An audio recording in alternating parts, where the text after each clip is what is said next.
রিজিকের পেরেশানি আপনার ভিতরে ঢুকিয়ে দিয়েছে। প্রতিটা যুবককে জিজ্ঞাসা করেন, দেখবেন পেরেশান যে খাবো কি আর জীবনে করবোটা কি। দেখবেন মানে ভাবখানা এমন যে ও যদি 5 ওয়াক্ত নামাজ পড়ে, কোরআন তেলাওয়াত করে, রোজা রাখে, আল্লাহর হুকুম সব মেনে চলে, হ্যাঁ খুব মুত্তাকি মানুষ, পরেজগার মানুষ, কিন্তু বেচারা একটা ছোট মুদির দোকানে কাজ করে, বেচারা একটা ধরেন সবজি বিক্রি করে বা হালাল কোনো কাপড়ের ব্যবসা করে, ওর ভাবখানা এমন জীবনটাই নষ্ট হয়ে গেল। আমার জীবনে কিছুই করতে পারলাম না, কি করলাম জীবনে, নিজের পায়ে দাঁড়াতেই পারলাম না।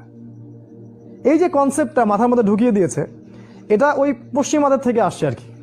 পশ্চিমা থেকে দেশে দেশে, এই দেশ থেকে গভর্নমেন্ট এবং সমাজের মাধ্যমে সব যুবকদের মাথায় মাথায় জীবনে প্রতিষ্ঠিত হতে হবে, দাঁড়াতে হবে।